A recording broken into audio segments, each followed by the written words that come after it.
네, 문재인 대통령의 지지율은 최근 2주간 취임 이래 최저치를 경신했습니다. 2017년 대선 득표율인 41.08%에 근접한 수준까지 떨어졌죠.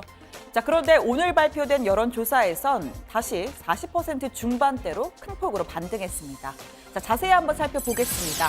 리얼미터가 TBS의 의뢰로 지난 14일부터 16일까지 조사한 10월 3주차 주중 잠정직비 결과입니다.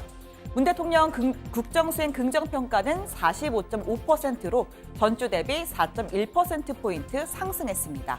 반면 부정평가는 4.5%포인트 내려서 51.6%로 떨어졌죠. 긍부정 격차는 전주 14.7%포인트에서 6.1%포인트로 다시 한 자릿수로 좁혀졌습니다.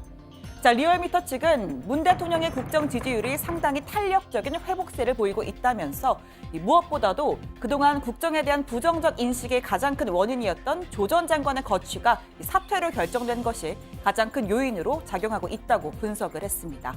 자, 일간 집계를 보면 조금 더 명확한데요. 지난주 금요일 57.2%까지 올랐던 부정평가, 조 전 장관이 전격 사퇴한 월요일, 즉 14일을 기점으로 뚝뚝 떨어졌습니다. 반면 긍정평가는 14일부터 사흘 연속 올랐고요.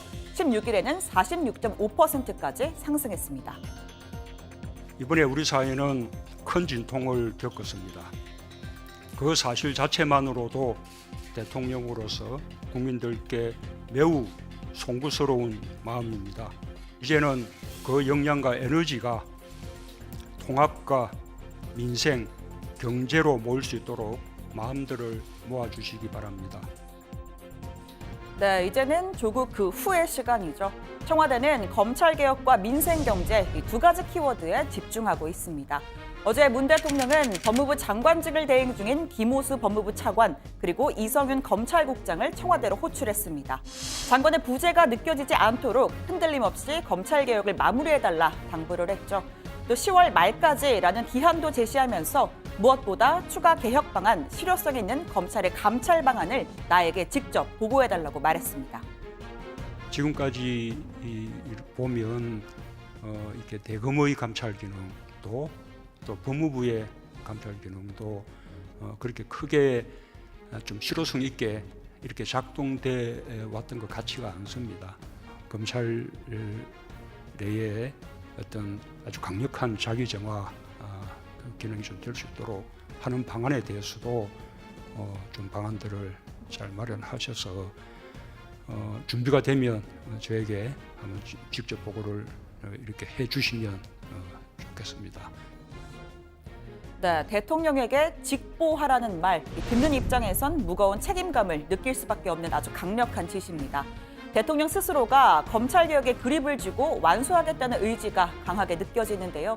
문 대통령은 제40주년 부마 민주항쟁 기념식에서도 모든 권력기관은 조직 자체를 위해서가 아니라 국민을 위해서 존재한다는 점 재차 강조하기도 했습니다. 자, 두 번째 키워드 경제죠. 문 대통령은 최근 삼성과 현대차 등 대기업 현장을 잇따라서 방문했고 또 총수와도 직접 만나는 등 경제 행보를 이어가는 중입니다. 기업의 민간 투자를 독려해서 경제 활력을 끌어올려야 한다는 판단인데요.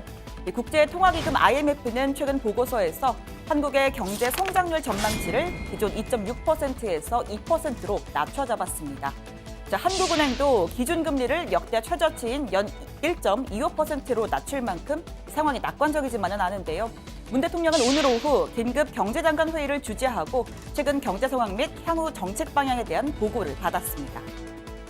올해 세계 경제는 글로벌 금융위기 직후인 2009년 이후 가장 낮은 성장률을 기록할 것으로 전망되고 있습니다.